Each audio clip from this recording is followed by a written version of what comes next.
రాజాసాబ్ చాలా రోజుల తర్వాత మన డార్లింగ్ ప్రభాస్ని వింటేజ్ లుక్ అండ్ స్టైల్లో చూడబోతున్నాం అనే సంగతి ట్రైలర్ చూడగానే అందరికీ అర్థమైపోయి ఉంటుంది. మరి మూవీ ఇంతకీ ఎలా ఉంది, ఎక్స్పెక్టేషన్స్కి రీచ్ అయిందా అంటే అసలు కథ ఏంటి అనేది తెలుసుకోవాలి కదా.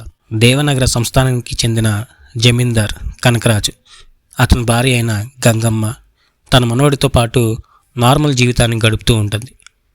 వయసు పెరిగే కొద్దీ ఆమెకు మతిమరుపు ఎక్కువ అవుతుంది. కానీ ఆమె పాత విషయాల్ని, ముఖ్యంగా ఆమె భర్త అయిన కనకరాజుని మర్చిపోదు. అయితే తాత నాయనమ్మ కల్లోకి తరచుగా రావడం వల్ల తన మనవడైన రాజుకి చెప్తుంది. నాయనమ్మ అంటే రాజుకి చాలా ఇష్టం.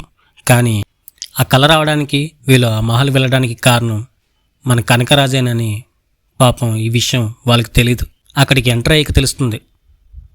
అలా మిస్టీరియస్ ట్రిక్స్తో తాత రాజాసాబ్ని ఆడుకుందామని ట్రై చేస్తాడు. అండ్ వాళ్ళిద్దరిని లేపేయాలని స్కెచ్ కూడా వేస్తాడు. అసలుడే గాని మహానుభావుడు. మరి వీటినన్నిటినీ మన డార్లింగ్ ఎలా ఎదుర్కొన్నాడు, అండ్ ఆ ముగ్గురు ముద్దుగమ్మలు ఎవరు, వాళ్ళకి రాజాసాబ్కి లింక్ ఏంటి అనేది మీరు తెరపైన చూడాల్సిందే. మూవీ ఓవరాల్గా ఎలా ఉందంటే ప్రభాస్ కొత్త జోనర్లోకి ఎంటర్ అవ్వడం బాగుంది. ఈ మూవీ పుణ్యమా అని వింటేజ్ ప్రభాస్ని చూసి ఫ్యాన్సే కాదు, కామన్ ఆడియన్స్ కూడా ఎంజాయ్ చేశారు. అయితే స్క్రిప్ట్ బాగున్నా దాన్ని ఎరెక్ట్ చేసే విషయంలో మన మారుతి గారు తడపడ్డారని క్లియర్గా అర్థమవుతుంది. ఫస్ట్ హాఫ్ ఆ కోటలోకి వెళ్ళే ఎంట్రీ సీన్ బాగున్నా అక్కడక్కడ గ్రిప్పింగ్ పోయినట్టు అనిపిస్తుంది.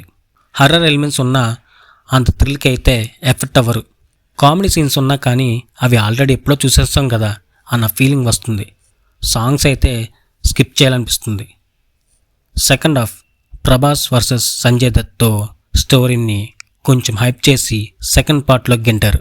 ట్రైలర్లో ఉండే చాలా సీన్స్ ట్రిమ్ చేశారు. మేబీ అవన్నీ పార్ట్ 2లో చూపిస్తారేమో. ఓవరాల్గా మూవీ ఫ్యాన్స్కి వింటేజ్ ప్రభాస్ని చూడటం వల్ల ఫుల్ ఖుషి అవుతారు. కామన్ ఆడియన్స్కి అయితే సోసోనే. ఈ మూవీకి నేను ఇవ్వబోయే రేటింగ్ 2.7/5. సాబ్ నా ఛానల్ కూడా గుర్తించి జర సబ్స్క్రైబ్ అవ్వండి.